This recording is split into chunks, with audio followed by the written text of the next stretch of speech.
Hello, everyone, and welcome to the Q&A. My name is Kirstyn. I am a TOEFL teacher, and I am so happy to be here today with you all. First, I just want to send out lots of blessings, lots of positive energy. We are experiencing so much in the world right now and continuing to. So wherever you're at, I hope you are well and I hope you are healthy. I just want to check and make sure that everything is a go here.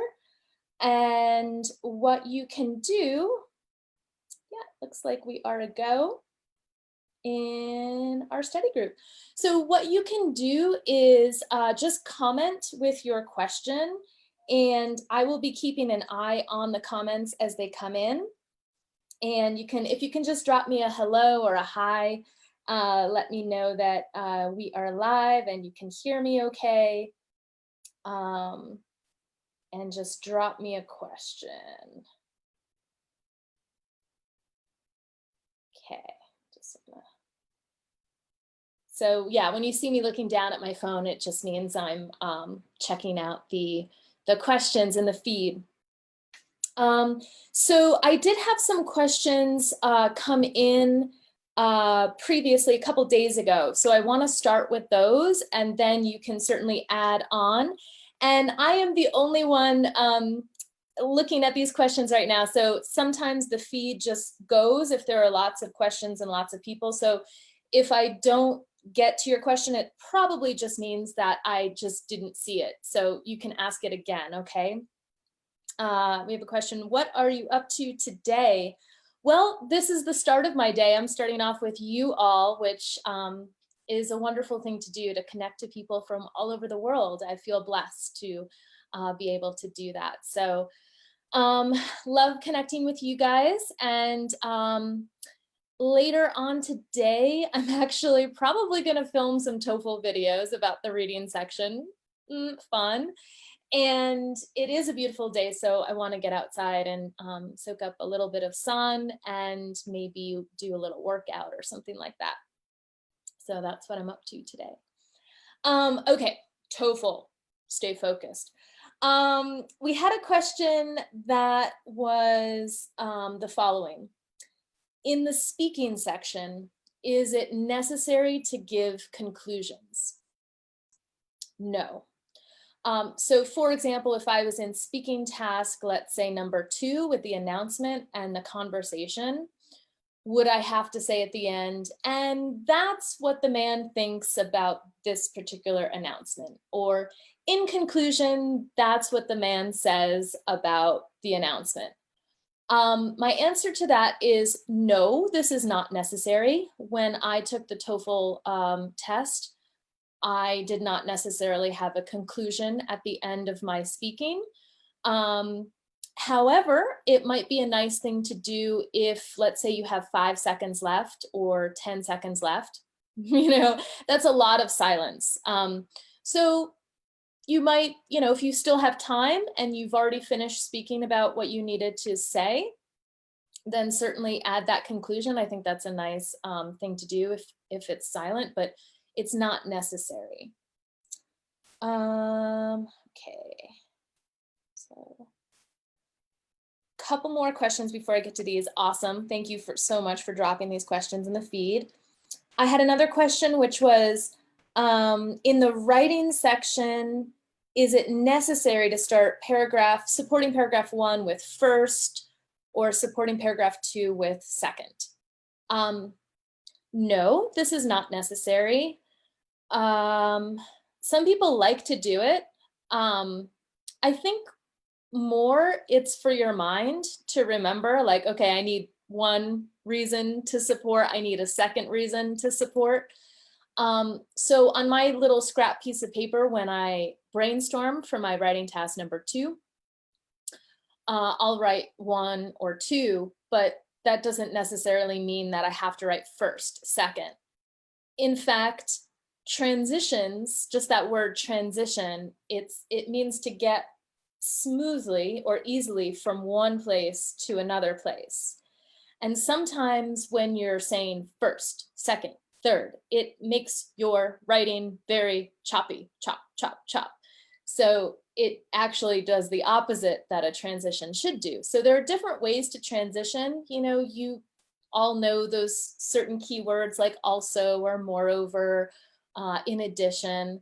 So you can certainly have those, but even those aren't necessary all the time. It's like salt. You know, you can add a sprinkle of salt to your meal, tastes good. But if you dump a lot of salt on top of your food, it's not going to taste good anymore. So the same thing applies to transitions. If you're going to dump a lot of transitions all over the place, it's not usually good news for your writing. Okay, so use them in moderation. And to answer this question, you don't need to start with first and second. I also had another question about writing. Are 3 paragraphs necessary? And I'm assuming this question is in regards to writing task number 2. No, I wrote an essay with 2 supporting paragraphs. So that would mean intro, supporting paragraph 1, supporting paragraph 2, conclusion. That was sufficient. Okay, so you do not need necessarily 3 reasons to support your opinion. It's nice if you have time, you can certainly have that 3rd reason, but I would advise this. Sometimes when students try for 3 reasons, their supporting paragraphs get very short, and the example, if there's an example in there, is not very well explained. So it's quality over quantity in terms of paragraphs. So I would rather see 2 really nice, well argued or well written supporting paragraphs rather than 3 kind of very quick, you know, not well supported paragraphs. So, and what I mean by that is you're giving an example, you're explaining how that example works. So no, the answer is you don't need 3 paragraphs. You can definitely do 2 really beautifully written paragraphs with examples that are well explained. Okay. Do you have to have 3 paragraphs to get a high score? No, I only had 2 paragraphs, 2 supporting paragraphs, remember, 4 total. That would be intro, supporting paragraph 1, supporting paragraph 2, and conclusion. So that's what I had in my essay. I still got, you know, 30 points on my writing score. You don't need a 5-paragraph academic essay, although that's a lot of times what we are taught in school, the 5-paragraph essay format. But, you know, 3, it's just because 3 is a magic number. We love when there's 3 things, you know, 3 reasons to support. It's just nice, but it's not necessary for TOEFL. So I know time is a factor for a lot of students. If you're short on time, please, 2 supporting paragraphs that are really well written is going to do the job. It's going to get the job done. Okay. The final question this particular student had was the intro, paragraph 1, paragraph 2, conclusion. Should it equal 400 words? Yes. The minimum TOEFL kind of word count that's TOEFL recommends, right, as a sufficient enough essay would be 300 words, right? That's according to ETS. And you can go onto the ETS website, look under writing, look under those requirements. They have a video up now and a little transcript of someone explaining what the task is and what the requirements are. Certainly you can write more than 300 words. And probably I would aim for that, but just know that TOEFL's, you know, expectation on what is a sufficient response, generally speaking, is 300 words. If any of you attended the masterclass, I did a video on writing task number 2. And my advice was not to focus so much on the word count, but to focus on your content, focus on your examples, on explaining those examples. That's really what's going to build your essay.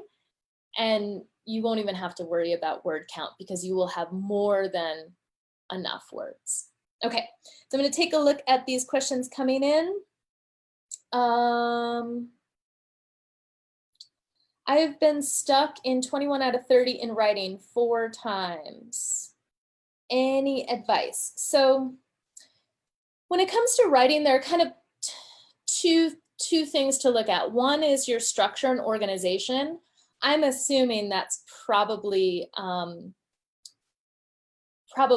really well done for you. I mean, you probably have a really good idea of the intro, support, conclusion, and that's all in place. What I would look at now is the grammar.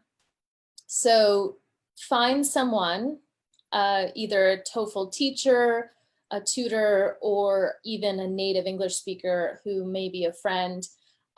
If they can look at your writing and give you some feedback on your grammar issues, whatever they may be.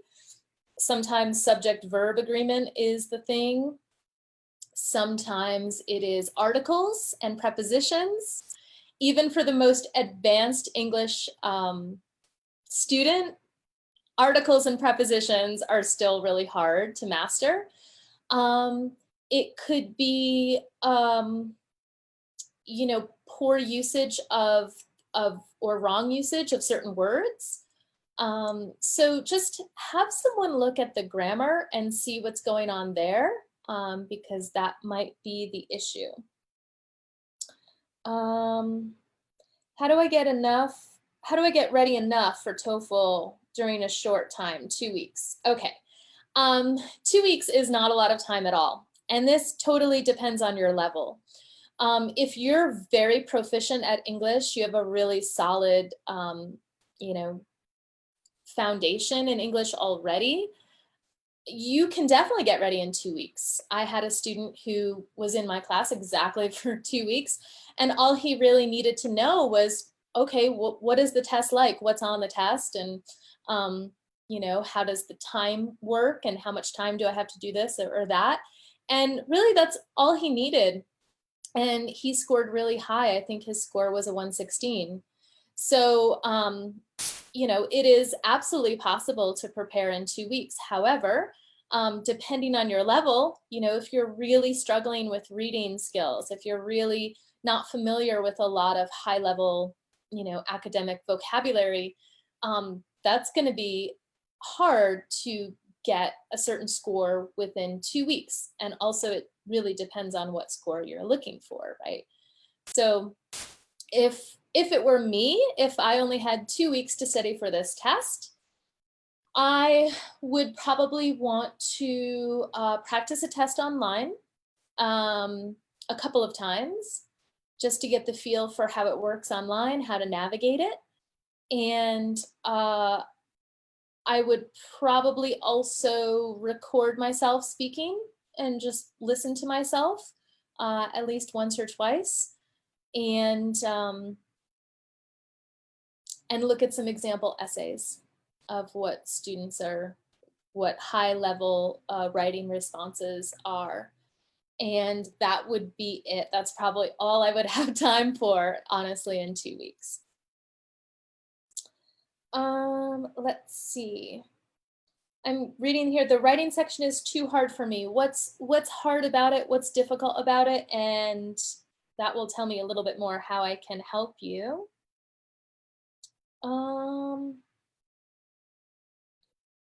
Let's see. Thanks. I like your smile too.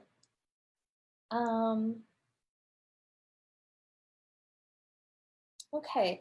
Introduce short sites or videos for understanding the strategies for the TOEFL test. So my favorite websites that I go to a lot, history.com, Scientific American,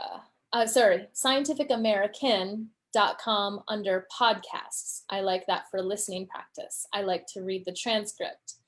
I like TED Ed for students. I would go under like click I'm a student, and there is a great resource there for various TOEFL topics. Those are my 3 favorite sites.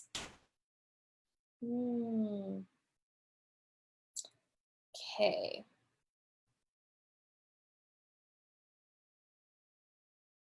So tips for 25 or higher in speaking. I feel like 25 or higher is a very advanced level to approach in test. There's no time to keep everything under control and organized. Yes, getting used to the time is a challenge. I would say for scoring higher than 25, what is really necessary is obviously your content, your understanding, and inclusion of the main ideas, what the speakers are talking about, the lecturer, etc. That's obviously there. And what's going to get your score higher up above that 25 is having the rhythm and the intonation of a native English speaker. And this is a challenge with the time because a lot of students want to hurry up. They have all the information and they want to hurry up and tell me really fast and get all the information in that they possibly can. And they're just talking like this, or they're kind of talking like this at one level, and it's really hard to understand when they're monotone at this level all the time. So you really want to practice the rise and the fall of your voice. You want to practice taking pauses in between words and really enunciating each word so that your response is very clear. Okay, and some things that I would do to practice that is taking a moment to maybe listen to, let's say, a line.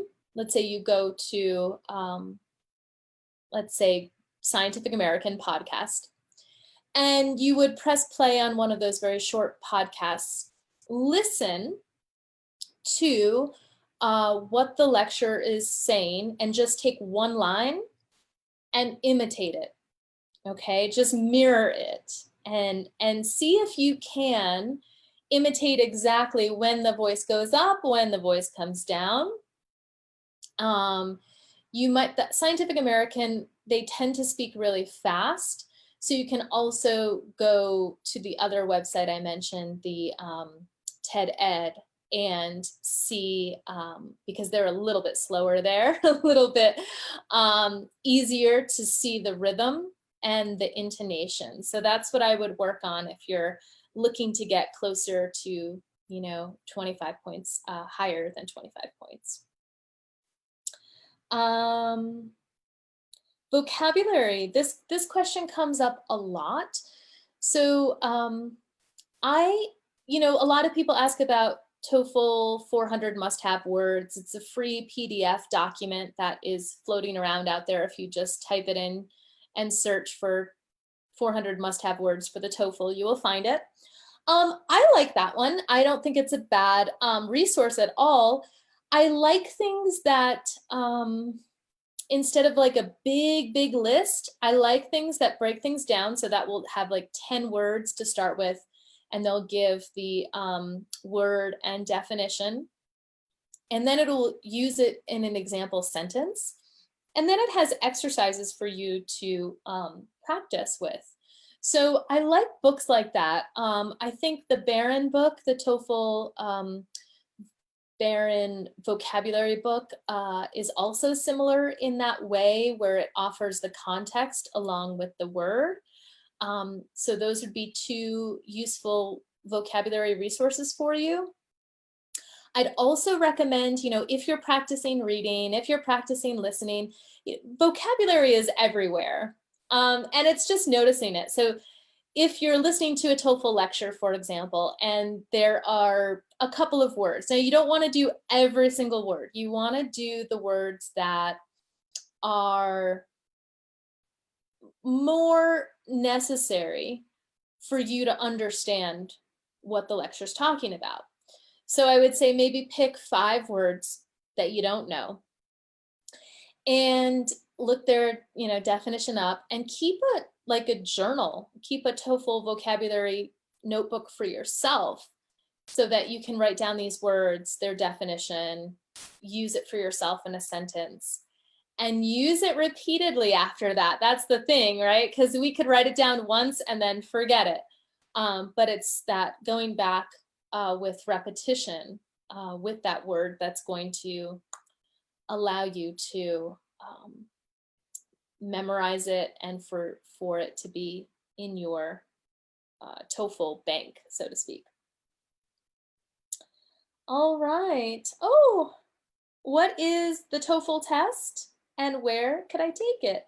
All right. I love a basic question. It's good to start with a foundation. So the TOEFL stands for Test of English as a Foreign Language. It is a test really that was meant for students who want to apply to an English-speaking university. And TOEFL is an American-based test, so it uses American English as opposed to the IELTS, which will be British English. And the TOEFL was designed in order for universities, really, to see if your English was at an academic level that was proficient enough for you to be successful at a college level. So the test always deals with academic situations. There will be conversations between professors and students. It revolves around academic life. What is changing about this academic life? There's a new library, there's something new event happening on campus. And the lectures are meant to really mirror lectures or the equivalent that you might hear and engage in at the university. Okay, so that's a little bit about the TOEFL test. And to sign up, it's a little tricky right now with the pandemic that's going on. So not a lot of test centers are open yet, but they will be opening some of them, I believe June 1st. And you can check all of that information at ets.org. Okay, that's where you'd go. Okay, question, would you please come to the detail of examples? Do we need more examples in each reason or one is enough? I'm assuming you're talking about writing task number 2. One example per reason is enough, but you must explain that example, how it works. All right, that's my number one thing that I tell students. A lot of times you'll have an example.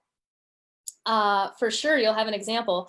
However, I don't know exactly how that example works. You must pretend that I have no idea what's going on in your mind. All right, just pretend I'm clueless. I just arrived on planet Earth, just arrived.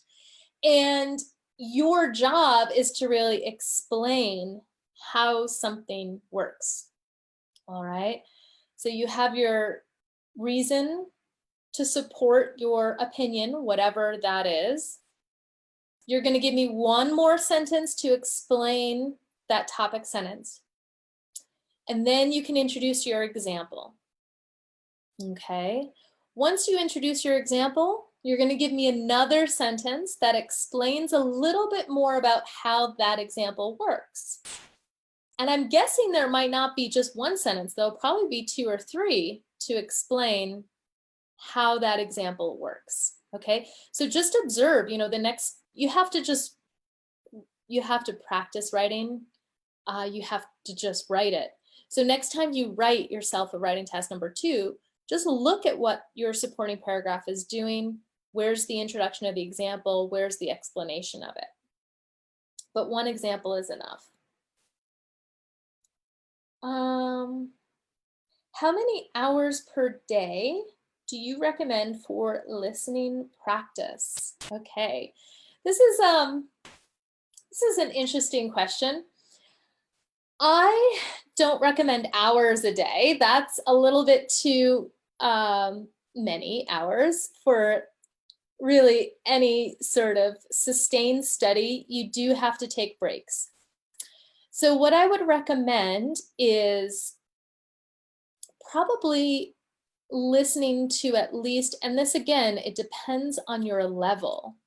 So if you're just starting out with TOEFL, just starting out, and everything feels really big and really overwhelming, these lectures are so long, I can't understand anything what's going on. Okay, if that's your situation, what you need to do is take just one listening. And it might be a conversation. It might be a conversation between two students. Take one and listen to it one time without any notes. And then listen to it again, maybe taking some notes. Listen to it a third time. Okay. And then see if you can summarize what you have just for yourself. Speak out loud.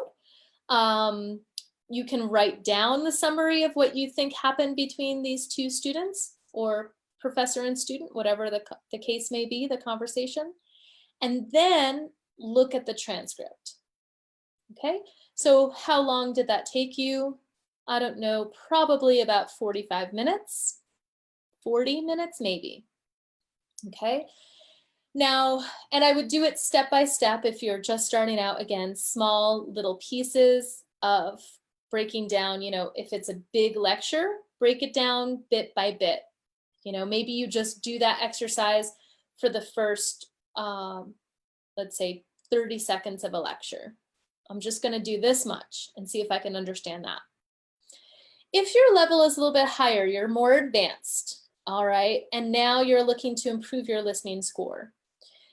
This is, you know, your discretion. I imagine that if you're a little bit more advanced, you're getting questions correct on the conversation part of the listening, and for the most part, and probably the lecture is more of a struggle. So what I'd recommend there is, again, kind of the similar exercise I just described, listening once, no notes, listening again, maybe a few notes, listening the third time, summarizing what you can, and then looking at the transcript, right? And I'm describing how I would practice. Again, the timing, that might take 30 minutes. It might take someone else 20 minutes. And you might want to do, you know, 2 lectures a day, maybe one TOEFL lecture and maybe one that's outside of TOEFL. Of course, you can be practicing TOEFL, you know, in a variety of ways. You can be listening to a podcast while you're cleaning your house, right? That's more passive listening, not active listening, but it's still TOEFL practice. Just kind of hearing those words come in. Maybe you don't understand the entire thing, but your mind is picking up on those words that are coming in. So I would recommend, at least if you're at an advanced level, you know, practicing 1 to 2 lectures a day. Let's see.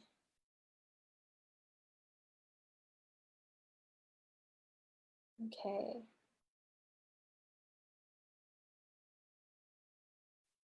Just looking at your questions here. All right. How to train our brains to think faster, especially for the speaking section.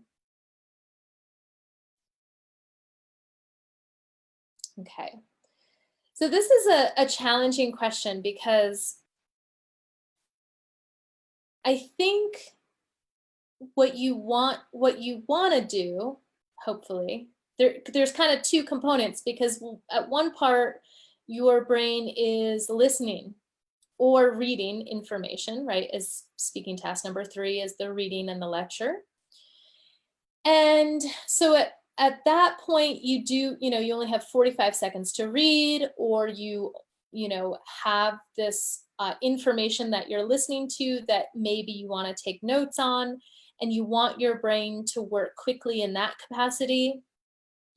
And then there's the speaking component where you also want your brain to work quickly because you only have 45 seconds to speak, or you only have 15 seconds to prepare. That's task number one.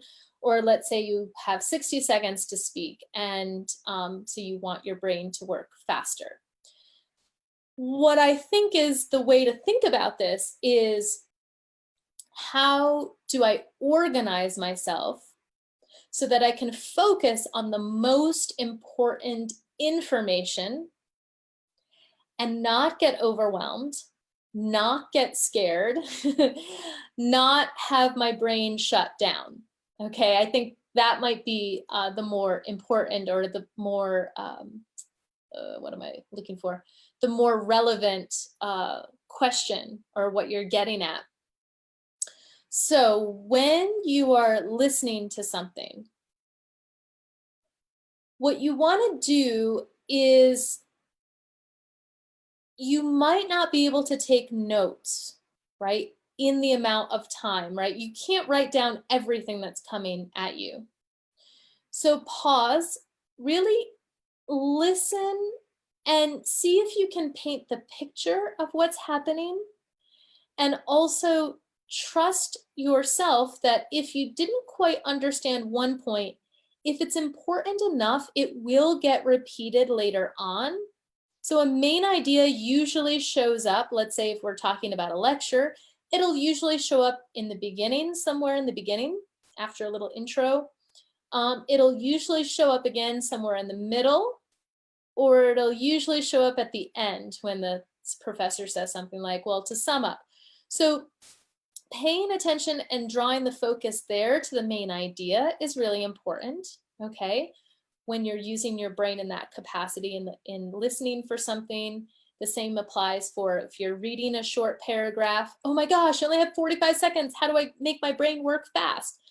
It's not about making your brain work faster. It's about focusing on, okay, where is the definition? What's my key word? Probably in the title of the passage above, it's giving you a key word. What's that key word? And where can I find the definition? Okay, so letting your eyes skim across the text until you see that important, relevant information, focusing your mind there.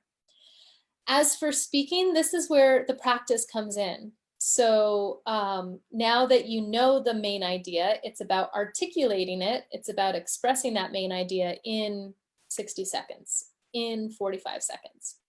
All right, and this is where getting your stopwatch, recording yourself, that becomes very, very important. I will say this because I feel like I can't say this enough. You have a break, right? Right after the listening section, you have 10 minutes. During my test, I went out, I was really hungry, so I brought some nuts with me to snack on. I ate some nuts, I went to the bathroom. I came back. Right before you walk back into that test, breathe. Do something good for your body. Inhale, exhale. Maybe you like jump up and down a little bit, shake out the nervousness. And that's just going to automatically bring more blood flow, more oxygen to prefrontal cortex, the front of the brain. This is going to access your vocabulary, your fluency, right? And that will also help calm your system so that you can focus on those important things that you need to focus on in terms of, reading or listening. And even just slowing down your pace and speaking is going to help your score a lot. Okay. So getting questions with note-taking. Okay. I really struggle with note-taking. Tips. So again, We talked a little bit about this in the masterclass if you were there for that. Just know you don't have to take notes on everything, okay? I happen to be a big note taker. I like taking notes, but I'm also a native speaker of English. If I were taking notes in another language, this changes the situation, okay? Because there's a lag time between I'm understanding it and I'm writing it. And then as I'm writing it, I'm missing what the next thing is, and it might be important, okay? So taking less notes, if you find that you're taking a lot of notes and you're still not getting questions correct, ease up on the notes. Drop the pen, drop the pencil, and just listen. And you're only going to write down information that is overall main idea important. And what I mean by that is, if the lecture is talking about, let's say, some mental, psychological disorder, okay, what's going to happen is they're going to define it. The definition is important, okay? Probably what comes next is they're going to give some causes. How does this happen? All right. If you can grab one cause, great. If there's maybe 2 or 3 causes, right? Just take a mental note. Okay, this is a cause. And when you write, you have to find a way to shorten what you're writing. You can't write an entire whole thing out, right? So there's an abbreviation. There's a shorter way for you to write it. I like to draw pictures all the time. You know, so I have symbols for things. I have a symbol for man. I have a symbol for woman. When they're talking about Americans, I just write AM, right? Shorter, abbreviated words that make sense to you. Okay. After causes, they might go into describing the symptoms, right? What are the symptoms of this? Maybe, or they could talk about symptoms first and then the causes, and then they might talk about solutions to this problem, right? So those would be the categories. I would pay attention as you listen to lectures to their format and structure, their categories, because they often have the same types of structures. Obviously, a history lecture is going to, you know, start at the beginning and chronologically follow a certain timeline of what happened next and next and next. Anytime the professor says, and this is what I want to focus on, or, and this is really important. Ooh, I'm listening, open ears, pay attention, okay? So I know that takes a lot of practice and a lot of time to get good at taking notes and listening at the same time. Usually it's not possible when you're first starting. So I would ease up on the notes, listen more, paint the picture in your mind.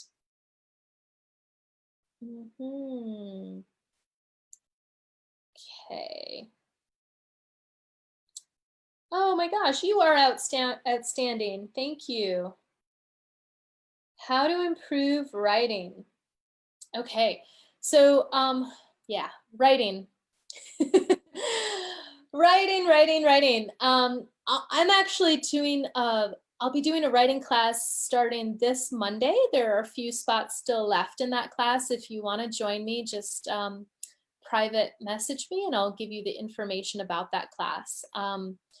But writing, depending on where you're at, really does require someone else to look at your essay and give you feedback. And there are some amazing tutors out there, some in this group, right? We've got Miguel, and we've got Josh of TST Prep, and we've got Kathy of House of TOEFL. You know, Michael Goudin is well known for his writing feedback, so you can check in with him. But I would definitely get someone who knows about writing, about how to write an academic essay, and get them to look at your essay and give you feedback of where you need to improve. That's the fastest way you're going to improve your writing, because if you're writing by yourself at home, that's a wonderful thing. And to free write, you know, journal something, that's a wonderful thing. But you do need someone to look at your grammar. You do need someone to make sure that you're articulating your reasons and examples, and that your writing is clear. So that's what I would recommend for how to improve your writing. Yeah, save the live. It's going to be live. It's going to be here in our group right here. Okay. So it'll stay here for as long as the group is here. Okay, questions on listening? Yeah, why not? Ask me some questions. I'm getting a lot of save the live. Yeah, I think it will just be here. Don't panic. Okay, how do I get faster at reading? I don't know if you have practiced skimming at all, but that is one thing that I like to at least let students know about. So when you approach the reading section, there are kind of 3 ways to go about it. And one way is to just skip the reading and go right to the questions. All right, don't read anything, just start with the question. And this is not a bad strategy, because usually the questions follow the order of the passage. And a lot of the questions you don't necessarily have to read the entire reading to be able to answer the question correctly, right? So you could have a vocabulary question, you don't need to read the whole passage. You can have a paraphrase question, you don't need to read the whole passage, you're just looking at that sentence. However, there are questions that we will need to read, right? And you could do those question by question if you wanted to. Another option, some students like to read the entire passage before they go to the questions. And I understand that as well. Some students just want to feel like, okay, I've understood the entire thing. For me personally, if I'm in a test situation and I read the whole passage and then I go to question number 1, I've already forgotten what I read. I mean, it's just in my head and then out, because I'm in a test. I'm already sort of feeling stressed out anyway. And so I tend to forget things that I just read. So this particular strategy doesn't work for me, but it works for some students. The other strategy that I mentioned and how to get faster at reading is skimming. And the skim is really a useful tool. It's really a useful tool, because if I can look at the first paragraph, let's say first sentence of first paragraph, I understand the topic generally of what's going on in the whole reading passage. And then I skip, okay? I'm gonna look at the last sentence of paragraph 1. And that's usually going to be a really good indication of what the entire passage is about and where the author is going. Then if I look at the first sentence of the next paragraph, I get an idea of what that whole paragraph is about. I might read the first and last sentence, or I might read the first sentence. And let's say the first sentence starts with a question. Well, that's not really that great, because it's just a question, right? So I might read the second sentence too. Okay, and then, ooh, now I know what this paragraph is talking about. So I do that with each of the paragraphs. And with the last paragraph, I usually I pay attention to the first sentence and the last sentence of that last paragraph. And that gives me a really general, it's really good for the main idea summary question, because now I get an overview, like a kind of bird's eye, if I'm a bird and looking down, like, ooh, here's the main idea, here's what's generally happening. It also can tell me where information is located. So even though I didn't read every single line, I kind of know paragraph 2 is talking about, let's say, hawks. Okay, so if I all of a sudden get a fact detail question, what is true according to the text about hawks, blah, blah, blah, ooh, I know where to look for that, okay? So I would say practice skimming if you want to get faster at reading. Again, you're not reading every single word here, and you have to, it's an adjustment, because sometimes students go into that reading and they feel like, I have to understand every single word. You have to give that up. You have to ease off on that and just know, like, go in saying, okay, I might not understand every single word, but I'm going to get a general idea of what's happening. And then, going to the questions. So quite honestly, in my experience, I use a combination of all three of these techniques, but I think it's a good thing to know what you're going to start off with when you hit the reading passage. Do I want to read everything first? Do I want to skip the reading, go to the questions, or do I want to skim quickly and then go to the questions? The choice is yours. I would say pick three different reading passages, try out each technique on each one, and then you'll know what you feel comfortable with. Okay.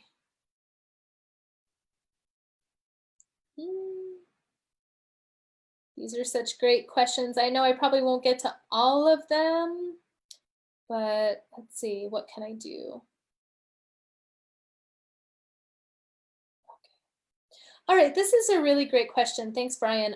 When answering listening questions, do we consider the same steps like we do in the reading section, especially inference question? Yes. So I think your question is saying, does the same strategy that I use in the reading section, does that apply to the listening section? So if I get an inference question in the reading section, what can you infer about blah, blah, blah, or what is implied? What does the author imply? Yes, when you go to the listening section, the same strategy applies, the same traps are there. You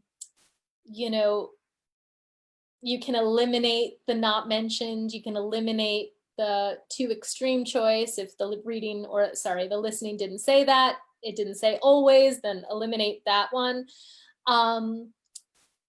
So all of the same strategies really apply. So the only thing about the listening section, right, there is a different kind of question. So there's your fact detail. The rhetorical function question is also in the listening section, or some books like to call it the purpose question. But what is the speaker's purpose? Why is the lecturer speaking about this topic?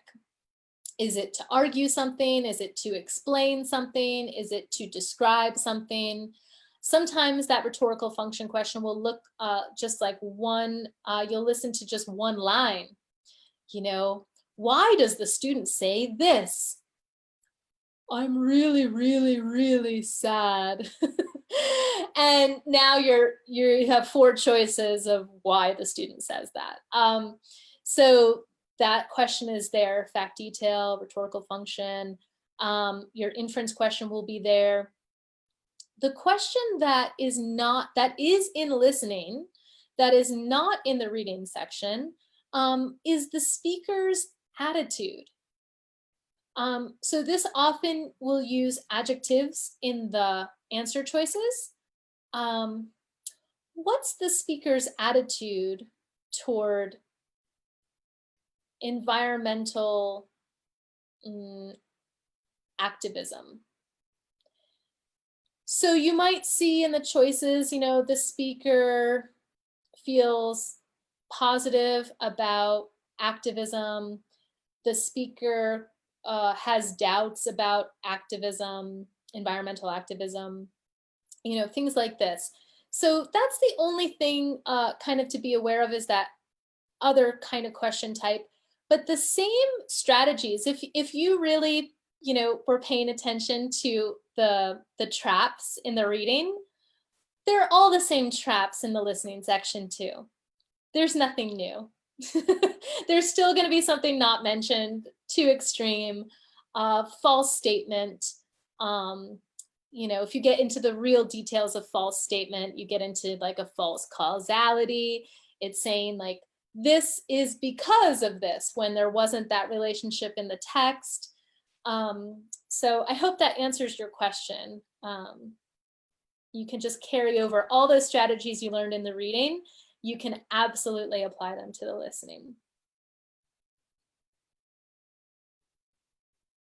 Okay, should I practice all the writing questions, or should I practice some topics and repeat them? Should I search for lots of ideas, or should I try to compose essays more? Okay, well, it depends what skill you're working on. There are two different skills. One is, can you come up with ideas? So if you're presented with a question and you have a really good, oh yeah, I can think of 2 reasons why, I can think of my idea. Great, you're really good at that. Some people struggle with that a little bit more. So in that case, I would say, look at a lot of different questions and don't write essays for all of them, but just focus on trying to come up with those ideas. Like, can I come up in 2 minutes or 3 minutes? Can I come up with my answer to the question, 2 reasons why? Answer to the question, 2 reasons why. So that's kind of becomes like a fun exercise when you look at those different topics and try to think of ideas quickly, because that's a really good skill to have. On the other hand, if you're trying to build your writing skills, I would say less is more. So just focus on choosing one essay, write that, write it well. And the first time you practice, you might not pay attention to time. Writing task number 1 takes 20 minutes. Writing task number 2, you have 30 minutes. Maybe your first writing task number 2 that you do, and you want to write the best essay that you can, take more than 30 minutes and see if you can write the best essay that you can. But I would definitely not recommend, taking 10 different topics and writing all 10 different essays, because again, it's about quality over quantity and really building the skills. So you're going to learn more about writing from devoting yourself to one really good essay and then looking at the edits, looking through, is my grammar correct? Is my punctuation there? Did I spell this word correctly? Do I have the structural elements I need for a high score? Taking a look at all of those things and then going on to writing essay number 2, you always want to improve. Each time you write, you want to improve and grow and stretch and do better, rather than writing, let's say, 10 essays that are kind of going to be here at this level, right? We want to go up, up, up each time. Okay, so we're coming close to the top of the hour here. So I just want to, ETS has not released the 6th edition. What is the best source to learn? Yeah, well, Kathy Spratt has a really cool book for mastering the reading, and I believe that is updated to reflect the current TOEFL test of the reading, having 10 questions. I would say that the best source really is just knowing the structure. So, there's only going to be 10 questions on the after each reading passage. That there is no longer a, there's only one kind of opinion question on the speaking section now. There's not 2. So just knowing, if you have an old book, just knowing what to X out. That speaking task number used to be number 5 with the conversation between 2 students. I'm a little bit sad they got rid of that because I used to like that one. But there used to be a problem and 2 solutions presented, and then you had to express an opinion why. That one's gone. So if you're working with an old book, it's not like the old book is entirely, terrible, unless it just is entirely terrible. But, just knowing, okay, this is the old question. I don't have to work on this. I can get rid of this. That would be my advice for now. until those books do come out. Okay.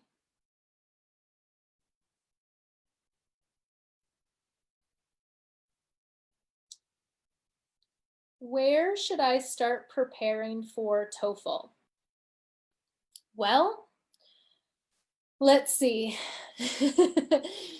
I would start with a really good book. So in my, opinion, I like to use the ETS books because they're right from the source, right? So get yourself the official guide to the ETS. I like that book. They're kind of two. One is a little bit of an earlier edition. One is like called 5 Practice Tests. It has like a red cover to it. I like both of them. I think when you're starting out, that's a really good guide. I would also, I like the Cambridge as well, just because I do like the readings in there. I think they offer some complexity in terms of, they're a little bit more challenging than what you get in the in some other preparation books. So I like the Cambridge for that reason. Although it hasn't, it's not updated in the speaking and the writing portion, so you just have to be aware of that. As far as where else to start, I mean, I would start again. The foundation is with a book. I'm really a book person. Some people can do the Kindle and the ebook and things like that. If that's you, awesome, that's great. But I would start with those books if it were me. That's my advice.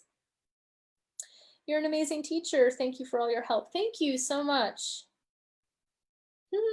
How to overcome the summary questions. Okay.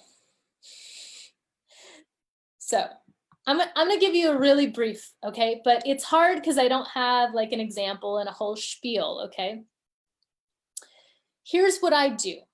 This is reading main idea summary question. It's usually the last question. And what it looks like is they give you a bolded statement, right, that expresses the main idea of the whole passage. And then there are 6 answer choices that follow. We have to select 3 answer choices that are the main ideas, that express the main ideas for the whole passage. Okay. What I do, and this depends on what you did previously. So if you were listening to what I said before about your approach, if you skipped the reading and went straight to the questions, it's really hard to answer a main idea summary question because you skipped the reading, all right? And if you had a lot of fact detail questions, then you know the details of the reading, but you don't know the big picture. So the first thing I do, if I didn't read the reading passage and I didn't skim, I just went right to the questions. What I'm going to do before I look at my answer choices, I'm going to go back to the reading passage. I'm going to do a quick skim. This should take you 2 minutes. When you get really good at this, it'll just take you 2 minutes. Skim. Okay, and those key places that I was talking about earlier. First sentence, last sentence, da-da-da. Okay, this gives me a big picture of what's going on. Then I look at the bolded sentence, okay? The sentence that TOEFL gives me. This is like my guideline, okay? And I am gonna search for sentences that line up with that sentence. The elimination process is what you use. So, get out your TOEFL sword. You all have a TOEFL sword and you're gonna slay those traps, like boom, knock them out, boom, knock them out, get out your sword. Here, I'll use my pen as my sword right now. The traps that you're looking for, not mentioned, okay? Like you're reading something, oh, it looks good, but oh, I don't remember anything from my skim that mentions this. Get rid of it. Another one is the false statement. So it might mention something, but one word or one letter makes the whole thing wrong. or one part is true, but the other part is not true. We have to get rid of that false statement. The other trap is the detail. Okay, so this is typically what is so troublesome about this main idea question, because you will have two statements that are true. They're both true according to the text. Oh yeah, this was mentioned, that's true. This was mentioned, that's true. Now, you have to choose the one that is more general, bigger picture. And what I mean by that is the one that's more general was probably mentioned in the first paragraph and last paragraph, or was mentioned in a couple of different paragraphs. That could be one way to tell it was more general. Like, oh, this idea that was mentioned in paragraph 2 and paragraph 3, whereas this idea was only mentioned in paragraph 1 or paragraph 2, let's say.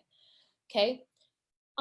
The other way you can tell the difference between a more general statement and a detail is you're just going to come across that really specific keyword or that kind of minute information that's like, oh, that's really, really specific. And over here, like, ooh, this is a little bit bigger picture, okay? So what you want to do is eliminate, with your TOEFL sword, eliminate the detail. Eliminate not mentioned, false statement, detail. Once you've eliminated those, you're probably left with the 3 main idea statements, okay?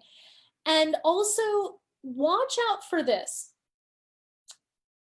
There might be a statement that's true, but it doesn't match what the bolded statement is saying.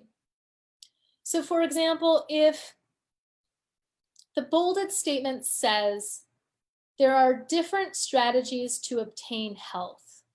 Okay, my focus is on strategies to maintain health or obtain health.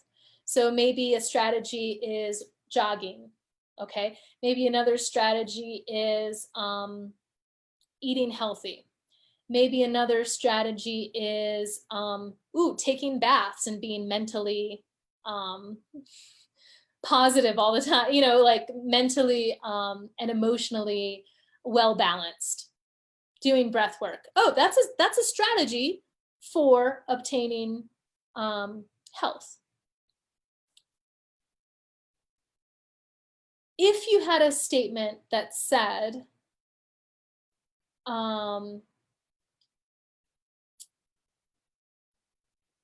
eggs and bacon are delicious. Okay, now that's like kind of a silly statement, right? But I would look at that and be like, well, maybe they mentioned eggs as a healthy food and healthy food fits in with strategy. Like maybe that's a main idea, but does this statement actually provide a strategy? You know, eggs and bacon are delicious. Is this a strategy for staying healthy? Not really, okay? So again, your statements should correspond to the bolded statements. Get rid of false information, detail, not mentioned. Watch out for extreme answer choices. They're usually not correct, of course, unless the text says always, never, only, must, whatever it says that's extreme. If that's true, that's fine. But if it's not mentioned, if it's not there, get rid of that extreme answer choice, okay? So that's my explanation of the main idea. Could you talk a little bit more about traps? Okay, so what I'll do for you, and I'll even tag you in this post, is I have a very general outline of some traps, and I will drop the link into this group. It's like a little handout for you. I do talk about them in my TOEFL book. It's called the TOEFL Thrive Guide. And I know Kathy Spratt also talks a lot about them in her book, Master the TOEFL IBT. So those 2 resources are where you're going to see traps big time talked about. They don't talk about the traps in the ETS books. They just don't.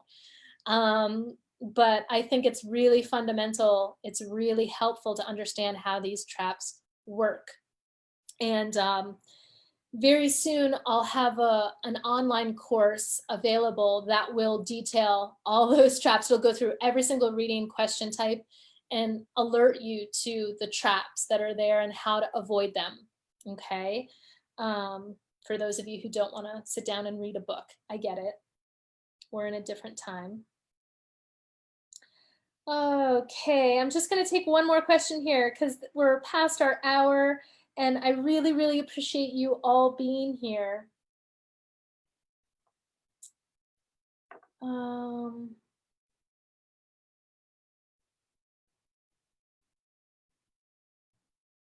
Okay, do you know if the score that we get for the reading and listening after the exam is the final score, or is that subject to change when we get the final score? So yeah, the reading and listening will be your score. There's really no debate on that because it is, you know, an A, B, C, D, choose the correct answer. You get a point, or, you know, if it's main idea summary question, you get 2 points if that answer is correct. So there's really no debate about that. That is your score, and it won't change. When you see the listening, I'm sorry, when you see the speaking and the writing score afterwards, when those scores come in, the reading and listening will be the same as what you saw after you completed the test. Now, just to put this out there, there are ways that, I mean, ETS does have a system for if you need to dispute your score on the speaking and writing. You know, if for some reason there was a problem with at the test center, let's say you're in the writing section and then someone next to you starts screaming and it was really loud and annoying, that is something that should be reported. And that is absolutely something that, you know, if you feel that it affected your score, you need to contact ETS and tell them. There is a process for that. Let's say that you disagree with the speaking or writing score that you received. You can apply for a rescore. There's a certain window of time you have to do that.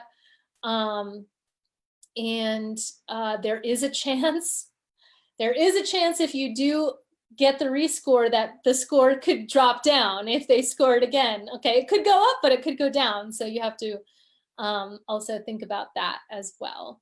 But yeah, after you take the reading and listening section, when you see those scores after you complete the test, those are the scores that you'll see. All right, so I want to thank you all so much. It's been really fun to come on here and chat with you. And I'm sorry I didn't get to every single one of your questions, but I want to leave it at that. And I will have a little handout with those traps on it so that you can start to become aware. Once you become aware of how TOEFL likes to trick you, it becomes, dare I say, almost fun to look at these questions because you're like, oh, I see that trap, ha, ha, ha, I'm not falling into that trap, okay? So awareness is key as you practice, as you reflect. You know, always ask yourself when you're doing a test, you know, why did I get this one wrong? You know, why is this answer right? Why is this answer wrong? And the more awareness you can bring to that, how TOEFL works, how TOEFL likes to trap you, you know, the better you will get. All right. Sending you lots of encouragement, lots of good vibes. I hope you have a chance to get out and get some sunshine.